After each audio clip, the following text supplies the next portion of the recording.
Fear with fun news में आपका स्वागत है। चलिए फिर आज चलते हैं बड़ी खबर की। जर्मनी के चांसलर फ्रेडरिक मर्ज 2 दिवसीय आधिकारिक यात्रा पर भारत पहुंचे हैं।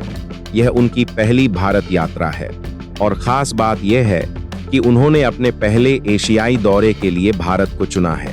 अहमदाबाद में प्रधानमंत्री नरेंद्र मोदी के साथ उनकी मुलाकात ने न सिर्फ कूटनीतिक हलकों में बल्कि सोशल मीडिया पर भी खासा ध्यान खींचा। अहमदाबाद में दोनों नेताओं ने पारंपरिक तरीके से पतंग उड़ाई, लेकिन इस मौके पर उड़ाई गई पतंग ने सभी को चौंका दिया। पतंग पर भगवान हनुमान जी की आकृति बनी हुई थी। कई लोगों ने इसे एक सांस्कृतिक क्षण माना, जबकि कुछ ने इसे एक गहरे प्रतीकात्मक संदेश के रूप में देखा। हनुमान जी को भारतीय परंपरा में शक्ति, साहस और संकट मोचक के रूप में जाना जाता है। इसी वजह से यह सवाल उठने लगा कि क्या यह केवल एक संयोग था या फिर जर्मनी के लिए एक कूटनीतिक संकेत। सोशल मीडिया पर कई विश्लेषकों का मानना है कि यह प्रतीकात्मक रूप से भारत की भूमिका को दर्शाता है, एक ऐसे देश के रूप में जो संकट के समय साथ खड़ा हो सकता है। दरअसल इस समय जर्मनी 2 बड़ी चुनौतियों से जूझ रहा है। पहली चुनौती रूस के साथ बिगड़ते संबंध हैं और दूसरी लंबे समय से जारी आर्थिक मंदी रिसेशन। रूस यूक्रेन युद्ध के बाद जर्मनी की ऊर्जा सुरक्षा पर गंभीर असर पड़ा है। सर्दियों में जर्मनी की बड़ी आबादी रूसी गैस पर निर्भर रहती है। अगर रूस गैस सप्लाई सीमित करता है तो जर्मनी को भारी संकट का सामना करना पड़ सकता है। इसके अलावा जर्मनी यूक्रेन को सबसे अधिक सहायता देने वाले यूरोपीय देशों में शामिल है, जिससे रूस के साथ उसके रिश्ते और तनावपूर्ण हो गए हैं।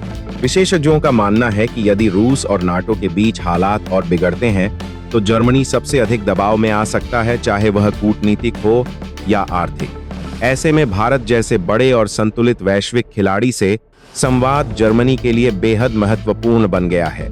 दूसरी ओर जर्मनी पिछले 3 वर्षों से आर्थिक मंदी का सामना कर रहा है। घरेलू मांग कमजोर है और उद्योग क्षेत्र दबाव में है। ऐसे समय में भारत के साथ व्यापार और निवेश बढ़ाना जर्मनी की प्राथमिकताओं में शामिल है। भारत, जो तेजी से बढ़ती अर्थव्यवस्था बना हुआ है, जर्मनी के लिए एक बड़ा बाजार और रणनीतिक साझेदार साबित हो सकता है। इस संदर्भ में फ्रेडरिक मर्ज का अपने पहले एशियाई दौरे के लिए भारत को चुनना केवल औपचारिक निर्णय नहीं माना जा रहा। परंपरागत रूप से जर्मन नेता एशिया यात्रा में पहले चीन या जापान को प्राथमिकता देते रहे हैं, लेकिन इस बार भारत को चुना जाना जर्मनी की विदेश नीति में बदलते रुख को दर्शाता है।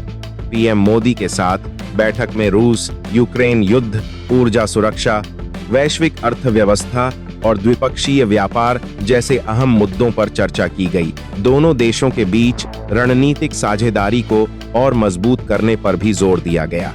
कुल मिलाकर अहमदाबाद में हनुमान जी की आकृति वाली पतंग केवल एक सांस्कृतिक दृश्य भर नहीं रही, बल्कि इसे भारत जर्मनी संबंधों में उभरते नए विश्वास और सहयोग का प्रतीक माना जा रहा है। ऐसे समय में जब जर्मनी आर्थिक और भू राजनीतिक चुनौतियों से जूझ रहा है, भारत उसके लिए एक महत्वपूर्ण साझेदार के रूप में उभरता दिखाई दे रहा है।